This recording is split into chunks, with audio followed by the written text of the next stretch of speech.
Iluminação, elevando-se acima do pensamento.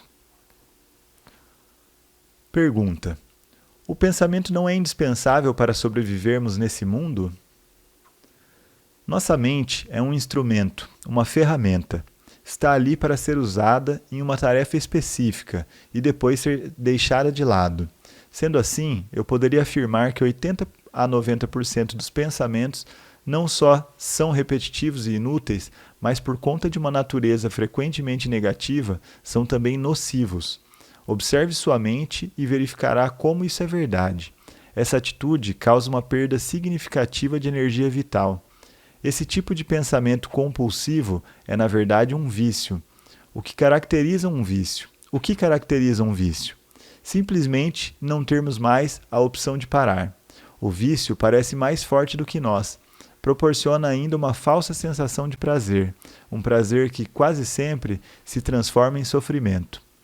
Pergunta: por que temos de ser viciados em pensar?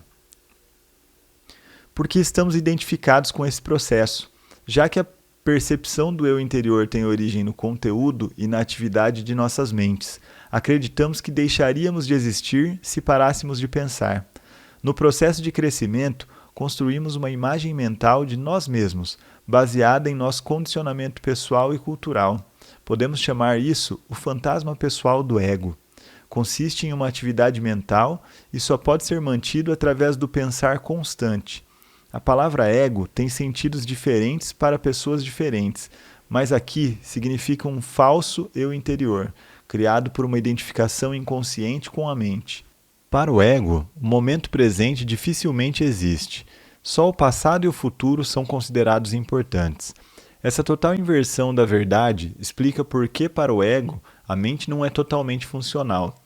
O ego está sempre preocupado em manter vivo o passado, porque pensa que sem ele não seríamos ninguém, e se projeta no futuro para assegurar a continuação de sua sobrevivência e buscar algum tipo de escape ou satisfação lá adiante. Ele diz assim: um dia, quando isso ou aquilo acontecer, vou ficar bem, feliz e em paz. Mesmo quando o ego parece estar preocupado com o presente, não é o presente que ele vê, porque constrói uma imagem completamente distorcida a partir do passado. Ou então reduz o presente a um meio para obter o fim desejado, um fim que consiste em um futuro projetado pela mente. Observe sua mente e verá que é assim que ela funciona. O momento presente tem a chave para a libertação, mas você não conseguirá percebê-lo enquanto você for a sua mente.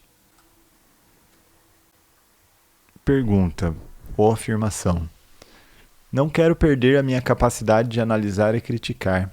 Não me importo em aprender a pensar de forma mais clara, com um sentido mais direcionado, mas não quero perder esse dom, que considero o bem mais precioso que temos. Sem ele, seríamos apenas mais uma espécie animal. O predomínio da mente é apenas um estágio na evolução da consciência. Precisamos urgentemente passar ao próximo estágio, senão seremos destruídos pela mente, que se transformou em um monstro. Falarei sobre isso em detalhes mais adiante. Pensamento e consciência não são sinônimos. O pensamento é um pequeno aspecto da consciência. O pensamento não consegue existir sem a consciência, mas a consciência não necessita do pensamento. A iluminação significa chegar a um nível acima do pensamento e não ficar abaixo dele, no nível de um animal ou de uma planta. No estado iluminado, continuamos a usar nossas mentes quando necessário, mas de um modo mais focalizado, mais eficiente.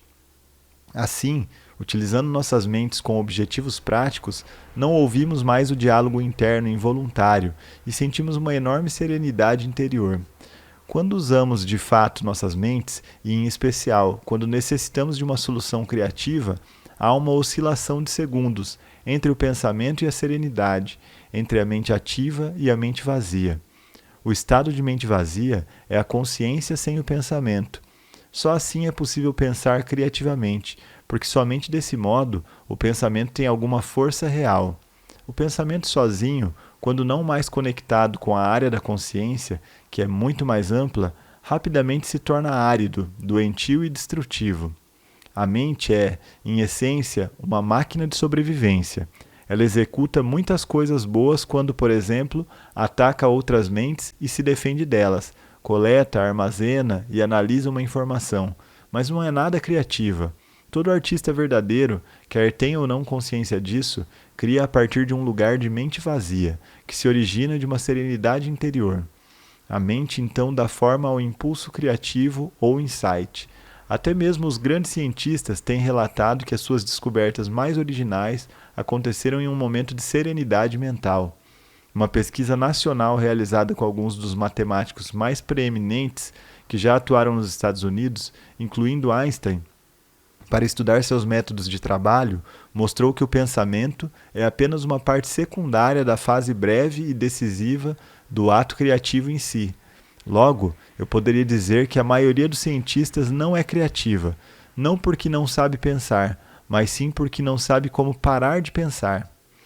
Não foi a mente nem o pensamento que criou o milagre da vida ou nossos corpos. É claro que existe uma inteligência de uma dimensão muito maior do que a da mente, trabalhando para manter tudo isso funcionando. Como uma simples célula humana que mede 1/1000 de 25,4 milímetros pode conter instruções dentro do DNA que encheriam 1000 livros de 600 páginas cada um.